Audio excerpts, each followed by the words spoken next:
All right, hello everyone. Welcome to my channel. I do educational videos, and today we are doing our 84th video here on the reciprocal system of theory. This is a system of theory, or a theory of everything, that was discovered by Dewey B. Larson in the 20th century. He died back in 1990. Started his whole odyssey there about 1930. And when he was a fairly young man, he was a mining engineer, I believe, some kind of engineer. And he stumbled across some ideas, worked them out over 20 years. His wife said that he would sit on the couch and with a pen and paper and a slide rule and pore over numbers and calculate things. Eventually, he derived his fundamental postulates. The first one being of the main relevance: the universe is not made out of matter. The universe is not made out of energy. The universe is made out of motion. And motion is the relationship between space and time, which are reciprocals of each other. Space and time are reciprocals of each other, meaning that they more or less are related in fractions. The reciprocal of 2/3 is 3/2. And so it's similar to that. The same qualities that adhere to space also adhere to time, and vice versa. Time, space, we know, is multidimensional, three-dimensional coordinates or four-dimensional tetrahedral coordinates. Same is true of time. And time, as we know, is progressing. It's always getting later and later and later. Same is true of space. Space is always progressing. Things are always getting further and further apart, seen in the Hubble telescope, the recession of the distant galaxies. If you believe any of that, that's kind of the line that the not a space agency people tell you, and that, is certainly open to question. But for now, we'll just go with it. And also, space and time are quantized, meaning that there is a minimum unit of space and a minimum unit of time. Turns out that 1 unit of space in 1 unit of time is the speed of light. The speed of light in Larson's system is the neutral point, or the midpoint of the universe. Unlike Einstein's universe, where the speed of light is the maximum speed of the universe, in Larson's universe, the speed of light is the midpoint. Slower than the speed of light, Larson calls the material sector, or sector 1. Faster than the speed of light, Larson calls sector 2, or the cosmic sector. The material sector is what we're familiar with, but we can also delve into the cosmic sector through the reciprocal relationship between space and time. So in the sector 1, you have space over time relationships. In sector 2, you have time over space relationships. So all you have to do to extrapolate from sector 1 to sector 2 is to invert the roles of space and time.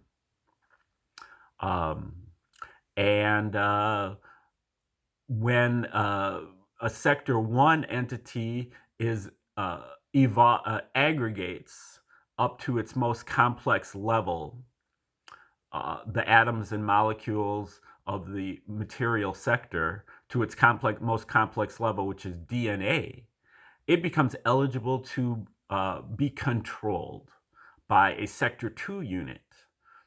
And that's a little complicated to explain, but they have to be kind of in the right ratio, in the right configuration. But then a sector 2 component can really take over the material unit, and that's what Larson calls the life unit. The life unit is a sector 1 unit under the control of sector 2. And then when this life unit evolves or develops over time, it gets to its most complex level, which Larson refers to as the intelligent human being. At that point, the intelligent human being can become controlled overall by a component from Sector 3. And Sector 3 for Larson is the component that is outside of space and time, or independent of space and time. And this is the title of his final book, Beyond Space and Time, and that's what we're looking at today. Now, when Larson refers to Sector 3, he calls it the metaphysical region. Other people may use the term God, or gods, or spiritual world, or religious world. But Larson calls it Sector 3. And Sector 3 communicates with the Sector 2 life unit, the intelligent human being, through things like ESP, intuition, religious revelation, scientific insight, and probably some others as well, maybe visions, or maybe imagination. Larson doesn't talk about imagination a whole lot, does a little, being able to invest enough verisimilitude in your imagination, then you can trick your memory into thinking that it's actually happening, kind of like visualizing. Anyway, we are in chapter 21 of his final book here, Beyond Space and Time, and it's called The Personal Aspect of Ethics. So we're just going to read a little bit of Larson and get him to introduce the subject of this chapter. Love thy neighbor as thyself is the specific and unequivocal commandment emanating from the Jewish and Christian religions. But no one follows it, not even the priests, the rabbis, and the ministers that spell out the doctrine so clearly for the benefit of the laity, unless it is so watered down or interpreted as to have no more than a faint resemblance to the original directive. Of course, we often make decisions or take actions on the basis of considerations which give as much or even more weight to the good of others as to our own interests. And the extent to which this is done is to some extent an indication of the degree of compliance with the moral code. But on the whole, our concerns are with our own personal problems, including those of our immediate family, which in a very real sense are our own problems.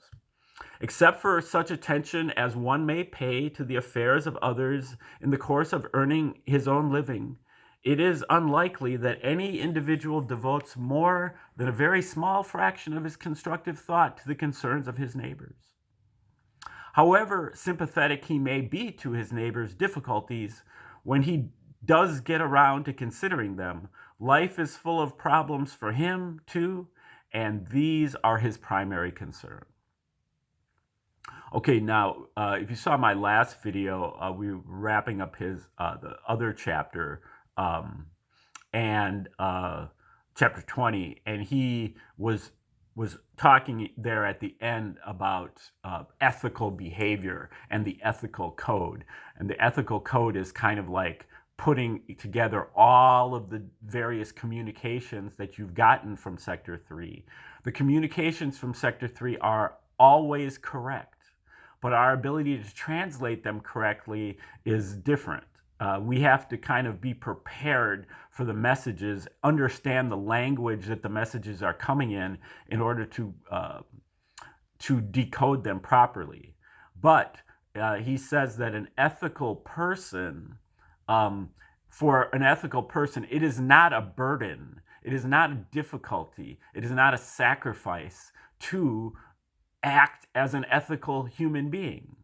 Sector 3 is directed toward ethical behavior, whereas Sector 2 is directed toward survival. Free will is our ability to choose between the two when in conflict. But most religious doctrines paint it out as some kind of sacrifice to be acting as uh, an ethical agent.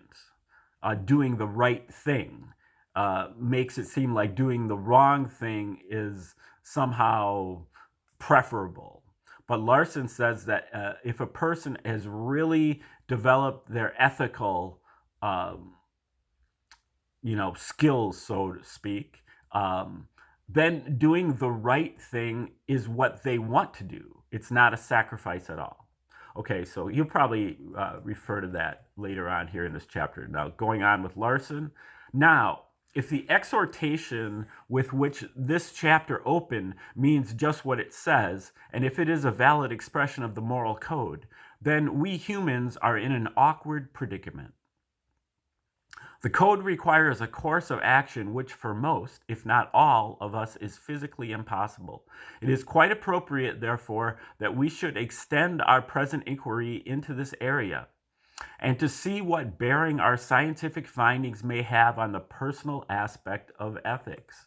There is a school of thought which holds that the subject of ethics is purely a social matter. All ethics are social ethics, says Ludwig von Mises. But one could hardly be moral or immoral without other people, contends Michael Walzer. This view we must summarily reject. Our analysis in the preceding chapters indicates that the moral obligation is an obligation to do our part in carrying out the purpose for which the universe exists, the development of ethical men. The purpose for which the universe exists is the development of ethical men. Social cooperation plays a part in this development, to be sure, a very important part, but there are also aspects which are peculiar to the individual. The basic fact here is that each individual has the primary responsibility for the effectiveness of his own contribution toward the responsibility or toward the general objective. Okay, read that again. The basic fact here is that each individual has the primary responsibility for the effectiveness of his own contribution toward the general objective. There is no alternative. No one else is in a position to exercise the control that is a prerequisite for responsibility. And since we have identified this objective as the fundamental moral objective, it follows that the responsibilities of the individual in connection with his own activities are moral responsibilities. This is a very important point. In a great many instances, the distinction between good or moral action and evil or immoral action hinges on whether the action is determined by purely selfish considerations or gives due weight to the needs and desires of others. Recognition of this point has encouraged the belief that actions taken primarily for one's own benefit are always violations of the moral code, and that behavior is not moral unless it gives at least equal weight to the interests of others. This is what the love thy neighbor as thyself directive tells us, if we accept it at face value. But our analysis arrives at the conclusion that we have certain moral responsibilities that can well be described as selfish, in that they require giving self-interest precedence over the interests of others. It is obvious that one cannot continue to contribute toward the objective of human existence if he ceases to exist. And the first responsibility of this selfish nature is therefore survival. That's sector 2. Recognition of self-preservation as a moral obligation clarifies the application of the moral code to those situations in which survival is involved. Self-defense, for instance, is now simply a case of giving the required greater weight to the primary moral obligation of self-preservation than to the important, but less direct, moral obligation to refrain from taking the life of another. Deliberate sacrifice of one's own life to save that of another, an act that is highly praised by most moralists, is not moral at all, according to our analysis, unless some very special circumstances are involved, such as the existence of a definite responsibility for the security of the other person.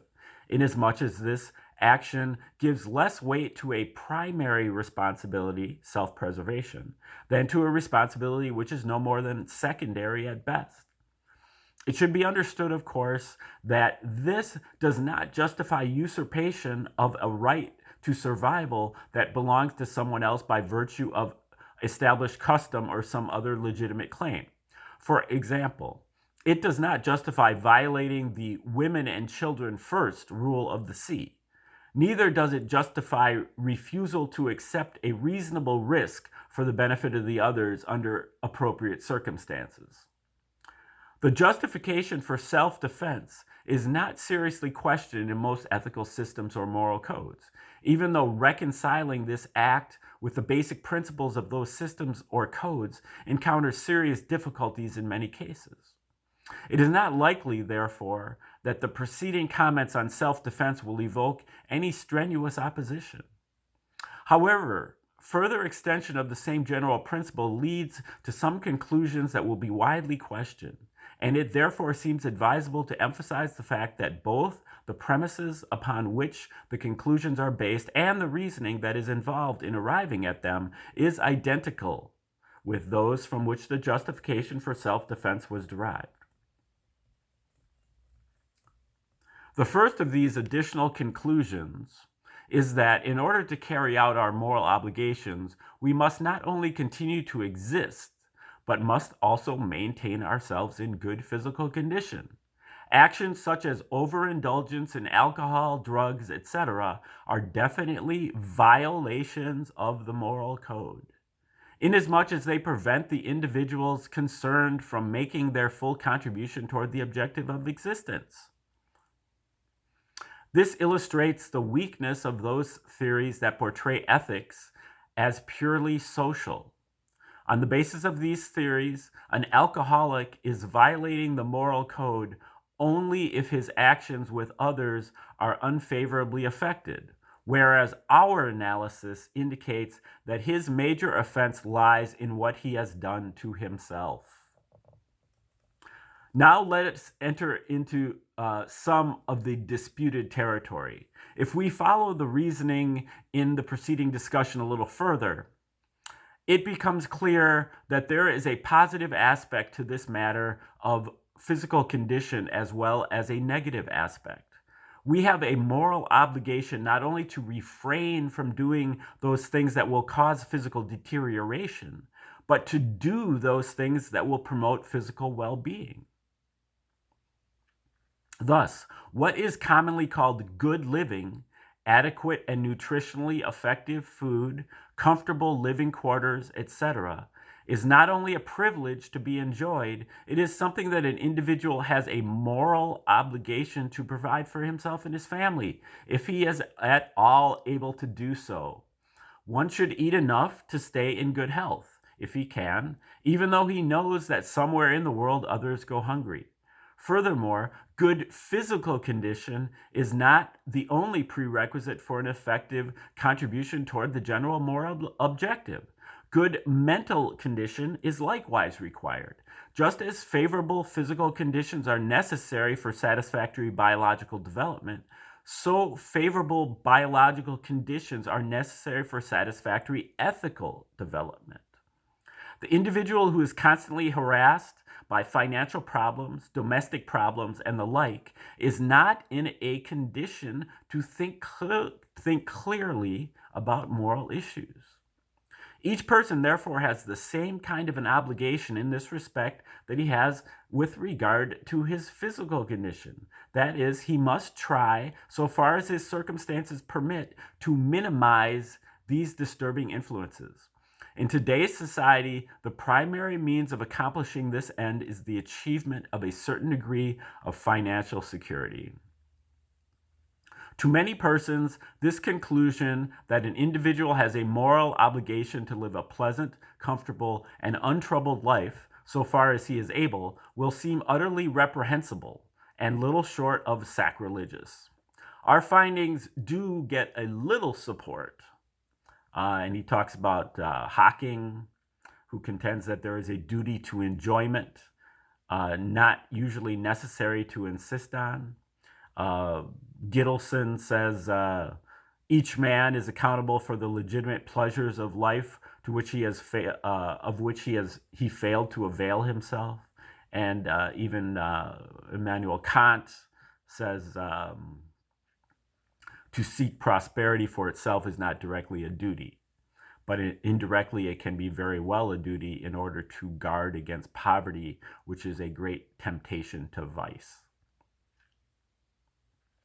But it must be conceded that as a theoretical, this is Larson, must be conceded that as a theoretical proposition, the great majority of those who adhere to a moral code of one kind or another will judge these findings to be incompatible with that code. In view of our previous conclusion that what human beings think about basic moral issues is in most cases an intuitive perception of the truth, this general disapproval may seem to raise a serious question as to the validity of the current finding, but it is extremely doubtful whether these persons actually believe what they claim to believe. As an abstract proposition, they may give support to this disapproving view, but when it comes to a matter of practical application, they almost invariably do exactly what our analysis indicates that they should do. They give priority to establishing good living conditions for themselves and their families, not to the exclusion of other obligations, but definitely relegating them to a subordinate position. Hence, if we judge what people really think about these issues by what they do rather than by what they say, then the principle supports the conclusions we have now reached. Okay, that'll be it for today. We will resume chapter 21 tomorrow. Have a great day. See you later.